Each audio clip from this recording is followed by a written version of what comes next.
Bueno, vamos a ir a Europa, pero no a Ucrania ni a Rusia, a pesar de que va a haber, sin duda, referencias a esa situación bélica, porque hoy día vamos a ver ya la consolidación de todos los protocolos y el comienzo formal de la nueva primer ministro de Italia, Giorgia Meloni, de lo que nos va a hablar Raúl Sor. ¿Cómo estás, Raúl? Hola, Fernando. Sí, es un hecho bien importante en el sentido que es el primer movimiento de ultraderecha, digamos, llamémoslo de alguna manera fascistoide, que llega al gobierno de un país importante o mayor en Europa. Ya tuvimos un gobierno con participación de elementos neonazis en Austria y también en Hungría. Orbán tiene algunos ribetes muy cuestionados en el conjunto de Europa, pero este es el primer gobierno que tiene elementos de partidos fascistas o fascistoides, y aunque, claro, en estos momentos tratan de suavizar esta característica por razones obvias, es decir, por el rechazo que esto está creando en el conjunto de Europa, y tratan de pasar lo más desapercibido posible, especialmente la señora Meloni, pero ella tuvo militancia en un partido neofascista, cosa que ella ahora relativiza, pero no hay ninguna duda de decir, eso está súper establecido, que así ha sido, y muchos de sus estrechos colaboradores estaban muy cerca del fascismo. Y quizás justamente ahora se cumplen 100 años de la gran marcha de Mussolini sobre Roma, y están previstos ceremonias, recordatorios, cosa que antes no ocurría. Es decir, las corrientes fascistoides siempre existieron después de la guerra, pero nunca han tenido el protagonismo que tienen ahora, y habrá que ver cómo evoluciona esta situación. De momento, la señora Meloni se ha cuidado mucho de no agriar sus relaciones con Estados Unidos y se ha proclamado pro-Washington y claramente contra Rusia. Y en ese sentido ha entrado en flagrante contradicción con uno de sus, o dos de sus aliados, pero principalmente con Berlusconi, que aunque es una fuerza esta vez minoritaria, durante mucho tiempo fue la fuerza dominante de la política italiana, hoy día está entre un 8 y un 10% del electorado. Por lo tanto, digamos, de cara a la señora Meloni es una fuerza, digamos, secundaria, pero sin embargo todavía es influyente, tiene una voz y tiene muchos contactos, de manera que esto abre una grieta potencial dentro de este gobierno que está recién comenzando. Y lo mismo pasa con la Liga del Norte, que también tiene una visión más cálida, más próxima al fascismo clásico, y tiene también una cierta simpatía o tolerancia hacia, digamos, Rusia, cosa que no comparte, por lo menos lo que ha declarado la señora Meloni en términos bastante categóricos. Oye, es verdad, porque me sorprendió, pero ¿es verdad que ella no quiere ser llamada primera ministro, sino que quiere ser llamada primer ministro en masculino? No lo sé. Que lo vi en varios despachos que ella había señalado que ella creía que debía nombrarse como habían sido nombrados todos los autoridades en ese mismo cargo, y no tenían para qué feminizar el cargo, y por lo tanto primer ministro estaba bien. Eso es posible, no lo sé, pero lo que ella sí ha dejado en claro en varias oportunidades es que no tiene ninguna simpatía especial hacia el movimiento feminista. Se ha distanciado y no ha asumido las reivindicaciones. Es decir, y por cierto, el hecho de que sea mujer no la obliga a simpatizar con el feminismo, que tiene puntos de vista propios, y que no todas las mujeres, por ser mujeres, tienen que ser feministas. Sí, por supuesto. Oye, una cosa que creo que es interesante decirla, porque cuando uno habla aquí en Chile y le dice a alguien fascista, básicamente es un insulto, llamémoslo así, o es una descripción caricaturesca de ideas muy de derecha. Pero cuando tú lo dices respecto de Italia, donde se acuñó y se generó ese movimiento, y me gustaría que lo explicaras, Raúl, te estás refiriendo a cosas que son pertinentes a de alguna manera, a los objetivos históricos de lo que era el Partido Fascista Italiano, ¿no? Exacto, porque el fascismo pasa a ser una descripción genérica de alguien brutalmente represivo, muy represivo. Un profesor en un colegio que castiga o es muy estricto, le dicen fascista. Entonces es casi sinónimo de alguien, podría ser alguien de izquierda. Sí, pues una caricatura, si digamos. Autoritario, ¿no? Una caricatura más o menos, digamos. Exacto, una caricatura del autoritarismo y de una cultura represiva. Y por eso a los carabineros que no tienen en Chile, que no son fascistas, por supuesto que no lo son, pero por el mero hecho de reprimir, les gritan fascistas. Bueno, pero en el caso de Italia, el fascismo tiene contenidos muy precisos que no necesariamente son los que están en juego hoy día o están propuestos, pero uno de los temas centrales del fascismo de Mussolini era que gobernara el país fuera gobernado por las fuerzas vivas de la nación. Y fuerzas vivas eran aquellos que tenían realmente trascendencia, o sea, ahí no entraban las dueñas de casa, eran las grandes corporaciones, y por grandes corporaciones, por ejemplo, por supuesto, los sindicatos, las organizaciones empresariales, esas eran las locomotoras del movimiento social, y la iglesia, otras organizaciones, digamos, de distintos tipos, organizaciones sociales que podían ser vecinales, según la fuerza que tuvieran, y esas fuerzas vivas formaban la base del gobierno corporativo. Y bueno, otra característica que tuvo el fascismo italiano histórico fue el revisionismo histórico, es decir, reivindicar el pasado y del Imperio Romano. Y por eso muchos de los símbolos del fascismo italiano son símbolos que fueron utilizados por la vieja Roma, el lictor, como este bastón de mando y sí, una serie de otros símbolos.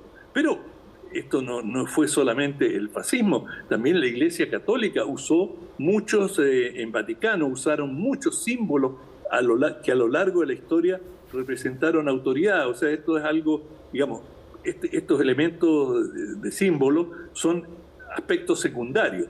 Ahora, en términos del revisionismo histórico, claro, Italia trató de recuperar Etiopía, es decir, a recuperar algunas colonias y reconstituir parte de lo que había sido su imperio. Es decir, Italia había quedado bastante marginada a lo largo de los años de sus viejas posesiones. Por ejemplo, Libia fue también una colonia italiana, y bueno, gradualmente, como le pasó a todos los imperios, se fueron independizando, pero todavía Mussolini tuvo esta idea de reconstituir el viejo imperio y mandó sus tropas e invadió una serie de países en África. Bueno, después se encontró allí como los británicos habían ocupado buena parte del este de África. Bueno, ahí entró en colisión directa con los británicos. Pero todos estos elementos históricos no están hoy día, es decir, digamos, si uno piensa en el fascismo histórico, no, hoy día no hay un revisionismo, que yo sepa, la señora Meloni no está reivindicando algunos países de África y se propone a reocuparlo, tampoco quiere formar un gobierno corporativo, pero sí lo que está muy presente en su gobierno es una filosofía xenófoba, de odio a los extranjeros y, digamos, un sentimiento muy profundo contra inmigrantes. Y esto en Italia es particularmente importante, Fernando, porque Italia, la bota italiana, geográficamente hablando, por la forma del país, es el primer país cruzando de África al cual llegan los inmigrantes. También pueden llegar por España, pero el grueso está pasando por Libia frente a Italia y de ahí cruzan el Mediterráneo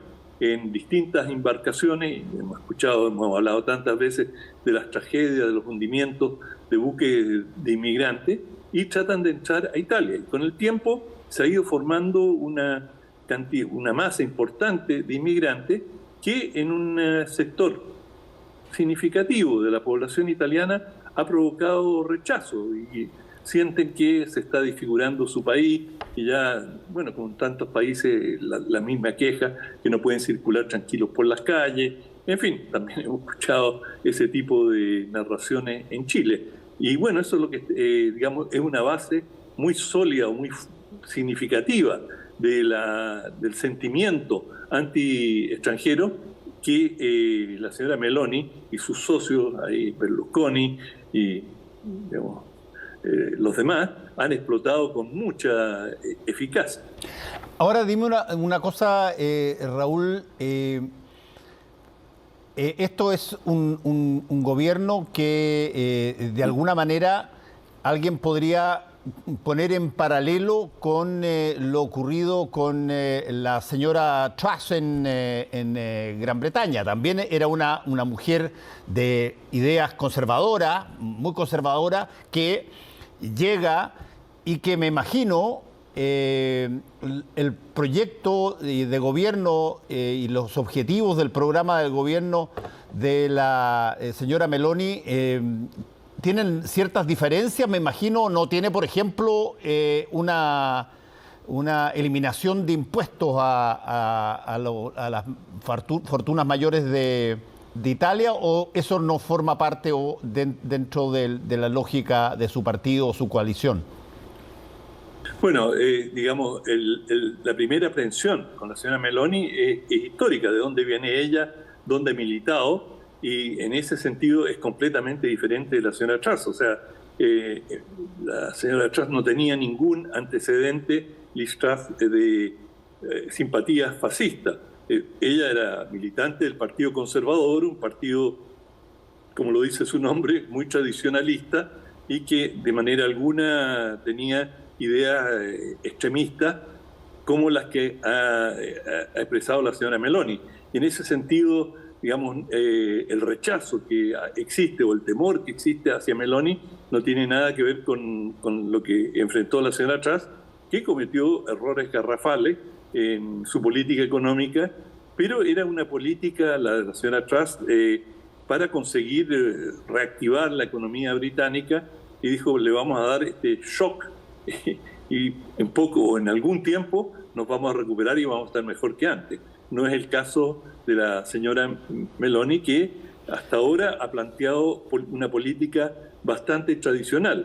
Hay dudas cómo se va a relacionar ella con la Unión Europea, es decir, con sus 27, 28 socios europeos, y allí hay bastante duda y varios países de la Unión Europea han reaccionado con frialdad, con pragmatismo. Han dicho, sí, no vamos a cuestionar que este es el gobierno democrático electo en Italia, pero estamos muy atentos a cómo va a proceder y si lo va a hacer en el marco de la legalidad europea, no solo de lo que resuelvan en Italia.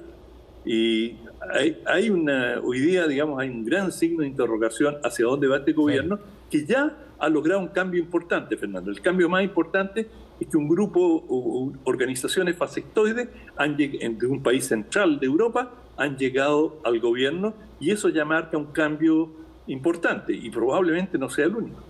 Vamos a tu libro, Raúl. ¿Cómo no? La era de la farsa, de Rodrigo Báñez. Y esto es un libro de Cataluña. Y es un libro muy interesante. Está escrito en un estilo muy peculiar. Voy a hablar primero del estilo y después del contenido. Pero el estilo peculiar es que Rodrigo Baño escribe como, mira, no me tomes tan en serio, esto es una reflexión, es una idea nomás. Y aquí te voy a exponer una serie de ideas, pero en el fondo es un libro muy serio, muy pensado, y esto que se presenta así como por si la mosca, no, esto es un libro que entra muy a fondo en temas sociológicos, con reflexiones muy interesantes, en temas filosóficos, recorre a varios filósofos y trata de establecer cuáles son las ideas dominantes que tenemos en este tiempo y cómo nos relacionamos con el mercado, es decir, cómo nos relacionamos con el dinero, con el ocio, cómo evolucionan la familia contemporánea. Y está lleno, pero lleno de observaciones muy interesantes. Uno las podrá compartir o no, pero es un libro bien escrito, fuera de la pompa académica. Él no pretende pontificar y decirnos cómo son las cosas, sino que son sus reflexiones, y son reflexiones profundas, con fundamento, y es un libro entretenido. A mí me gustó. La era de la farsa. Mira, interesante. Así es. Sí, Rodrigo Baño, yo me acuerdo que él era, creo que escribía, no estoy seguro, pero casi te podría asegurar que él escribía creo que en la revista APSI en algún momento. Pero no me sorprendería en lo más mínimo, y él también estuvo, por claro, lo que leí, un sociólogo él estuvo en el Senado de la Universidad de Chile, tiene una trayectoria académica y es un pensador sólido, es interesante. Y sus reflexiones son muy chilenas, es decir, no son, están escritas desde Chile, por lo tanto son cercanas. Bueno, interesante, la era de la farsa. ¿Y cuál es la farsa? Bueno, digamos, son las contradicciones, no es una farsa, sino que es lo contradictoria que son nuestras sociedades, el conflicto que existe entre lo declarado y lo real, y a eso alude la farsa. Interesante. Bueno, muchas gracias, Raúl Sor. Que te vaya bien en este fin de semana largo. Descansa. Chao. Eso, igual. Chao. Chao. Hacemos una pausa y volvemos con el Ojo Con.